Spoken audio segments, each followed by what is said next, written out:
hear me out though, Angel. What if a woman don't have financial stability, but we the man and we the breadwinners? What are we supposed to do with that woman? Do we leave her because she's not financially stable? What do we do to get her there? So, number one, did you research her before you got with her? That's number one. Number two, did you know that she was not financially stable? Did you know that she was not stable all around? That's number two. Number three, what can she bring to the table to help elevate you? Because a man always needs a woman that's going to elevate him. Oh, I've learned that men love when they got a woman behind them that push them past their potential. Past their expectations. See, you got to have a woman that wants to do all of that. You got to have a woman not only wants to love you, communicate, help change you. A man will change for a woman that he wants to be with the rest of his life. And if he sees that woman pushing him, motivating him, and inspiring him, like women, we empower and inspire each other, that man gonna do what he got to do. And that's the same thing for women. When we see y'all behind us, pushing us, go baby, I see you doing your thing, saluting us and all that stuff, it's going to make us go harder because we know we got a man, we got a backbone. Mm-hmm. But if we don't have that backbone, then what's the purpose of what's the purpose of us being with a man? We can be our own backbones. Women are born to be independent. That's the thing. We're born to be independent. We're born to get it, what y'all call it, get it out the mud and do what you got to do, especially when you got children. But see, men, they're born to be men, but women are born to be independent. And when we say match our level, match us at our every level. Just like we want to match you at your every level. We want to make sure you're taken care of. A lot of us giving wifey materials and doing wifey duties for men when he ain't even ready to get married. Yeah. And a lot of men doing husband things for women who don't even deserve a good man. Because they're not ready either. So it goes both ways. You got to know that she's ready. And you got to make sure that you're ready. You're ready for if she's not there at your level, you got to understand and be ready that, she lose her job or if something, she gets sick or whatever. Are you ready to take on that responsibility? Are you stable enough where you can pick up those pieces? All of that has to look at, I'm not with those traditional stuff. Because I tell people all the time with these traditional things, that's why a lot of us are stuck in our conditioned ways now because everything is on tradition. When we hear people, they've been together 50, 60 years, oh, wow. Did they talk about the hell that they went through? No. Most people that I know that's old and stuff like that, been together with somebody, they're not happy. The man made them stay at home while they worked or, they was the homemaker, whatever they call themselves or whatever. They're not happy. And then they wait till the children get grown and then they get a divorce. You just took there's a lot of years off your life. Yeah, exactly. So you can find somebody old, just like you old. No, you find your peace, your happiness, and your love. Now that goes for men and women. Find your love, your peace, and your happiness now. Find your stability now. And if it takes you being single until the right person come around, then so be it. But don't wait till you gray and old and don't nobody want you looking like Ranky Dank. Yeah, you're right. You're absolutely right. So what would be your best advice to a woman to get out of a domestic violence relationship? It's never too late to walk out the door. But the thing is, you have to be ready because it took me 8 times walking away before I was officially ready. I would walk away and go back because I was afraid to be alone. I would walk away and go back because I was afraid of what people would say about me or think about me. Oh, she's been married to this guy for almost 20 something years. So you got to have a made up mind. You have to be in that healing process and ready, that I'm going to let this go. Because once a person hit you, it could be 2 months, 3 months, 6 months, a year or so. Once a person hit you, and this goes for both men and women, they will hit you again. I went through all of that, kept getting second chances, third chances, 4, 5, 6, 7, 8, and it happened every time eventually. That's just like a temporary band-aid with alcoholics and drug addicts and stuff, where, they resort to this as a temporary band-aid. That's the same thing when you're in a domestic violence relationship. So are you traumatized in the sense of if you was to get in a relationship and you was to have a heated argument with your significant other and he gets loud or he might just got that bass in his voice? And does that take you back to some probably, past situations you've been through where you probably got touched physically? It triggers me. It triggers me, and I become aggressive.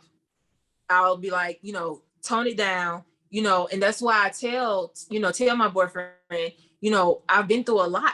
So you got to understand, a lot of things trigger me because I'm still in my healing process. I may be healing for the rest of my life because this is stuff that I experienced since 10 years old. Yeah. And then experiencing not having a mom and dad, and then to understand that he killed her through a domestic violence situation. Yeah. My mom was only like 19 or 20 years old. Yeah. So that, it triggers me. And that's why I say, get to know a person. If she tells you, or a male tells you that, they've been through something, do your research, get to know that person, understand what triggers them so you won't trigger them. Go through counseling. That's why I'm in school now to be a mental health therapist, because I know what it feels like to be married in a domestic violence. I know what it feels like to be in, boyfriend, girlfriend domestic violence. I know what it means to be in a family of dysfunction and chaos and lies and secrets and generational curses and traumas. I want to be able to help those type of people because they need people like us out there. But do your research, because we can have triggers because of what we've gone through. Okay, I do understand that. And when you say we, you're talking about women, right? Yes, and men too. Okay, I need to make sure you say that. Both sex, because we both have these same problems. Both men and women, because men are victims as well. I've known men to be victims. They're not always abusers. I've known women to actually abuse men. And it's because of what they've seen and what they've been through. And so it's like the woman is the man at that point, and they say he's the girl because they say he's soft because of what he's going through. But that's not the case. Something's wrong somewhere. How would you tell somebody to turn a domestic violence situation into a good situation where you don't have the domestic violence in that relationship no more? Go and get help. Go and seek therapy. Even do couple therapy. You don't even have to be married. There's couple therapy out there. If you all are willing to sacrifice, fix, change, heal, mend, whatever you're going through, if you feel there's an opportunity for change and you're willing and ready to change, go and seek therapy. If not, your marriage is going to forever be toxic, and you're never going to be happy until you get yourself out of it. And most of the time, most domestic violence relationships never get better.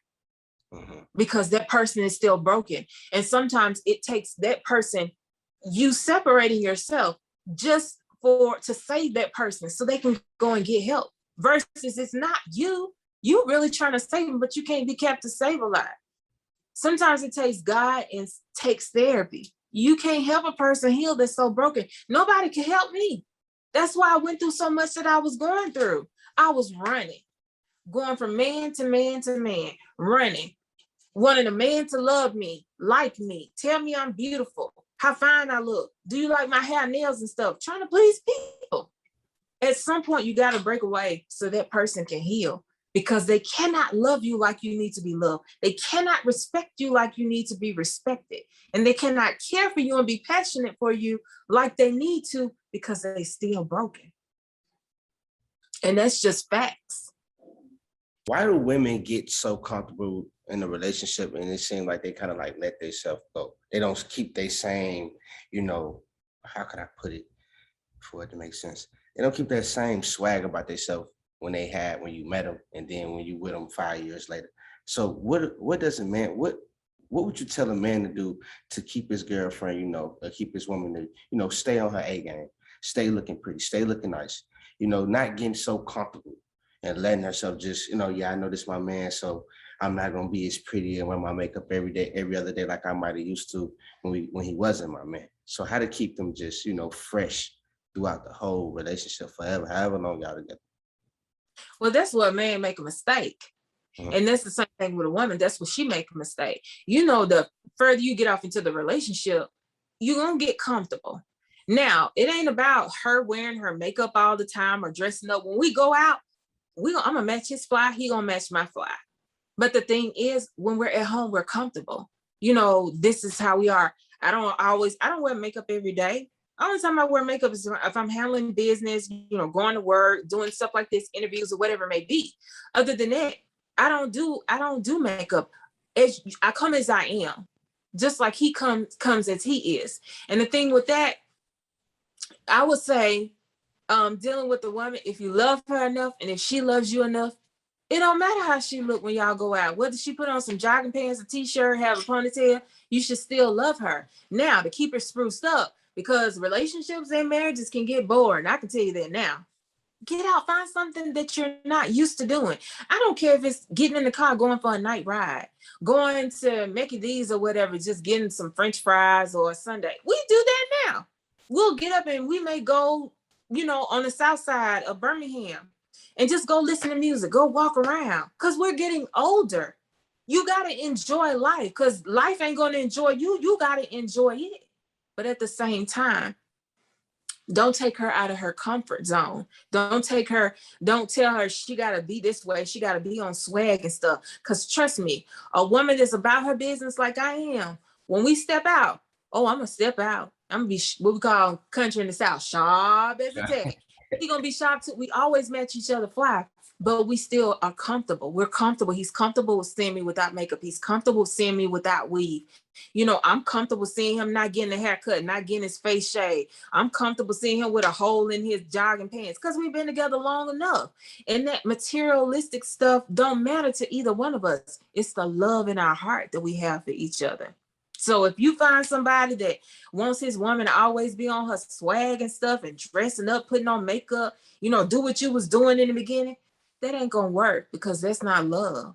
The beautifulness lies on the inside, not just on the outside. Respect. I can respect that. I can respect that. Well, I love this conversation. We're having a very great conversation. I think a lot of these type of issues need to be spoken on.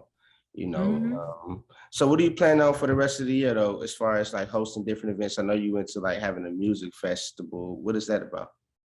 Yeah, so tomorrow, to be exact, I will be a vendor at the Rocket City Music Festival in Huntsville, Alabama, and artist Tank and artist Angie Stone and some local artists, they will all be coming out at the festival. So I would just be there, just, lending my support, and also just telling people what I do, why I do what I do, and who I do it for, and why do I do it for them. And so that's basically what I'll be doing on tomorrow. And I'm just so excited. As far as the rest of the year, I'm finishing up school.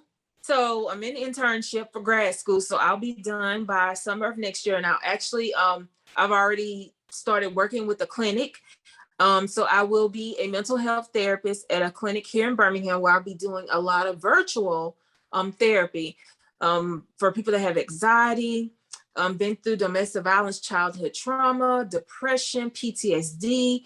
I will be that therapist that will be there for all of that. It will be with Yellowbird Counseling Service. So I'm so excited. She's already offered me a position, and I'm just excited for that. And then as far as speaking, book writing and stuff, all of that's still in the works. I'm just trying to find a balance, because I want to be able to pour into people, but I also have to make sure, that my mental state is there, because you can't pour into people if you're not stable in your own mindset. And I've really gone through a lot this year dealing with family, because I've opened up, and then dealing with a lot of deaths. A couple of weeks ago, I lost my grandmother. 4 months ago, I lost my children's father, and then just a lot of transitioning with a lot of stuff. But my ultimate goal is to allow the people to hear my voice and to help heal voices one by one, so that they can step into their divine purpose. That's awesome. That's awesome. That's awesome. Well, I'm sorry to hear about those losses you took. I'm sorry to hear that. Some of my condolences. But outside of that, I really appreciate you taking the time out your day doing this interview with us. Is there anything you want to say before we leave? No. So if you want to find me, you can go onto my Facebook page. Actually, it's Angel Stewart. I also have my Facebook business page, which is When Angel Speaks. You can check me out on Instagram at _When Angel Speaks, and even go to my website at www.whenangelspeaks.com. All right. And this your boy, RichinFaithTV. We always working. We always grinding. We out.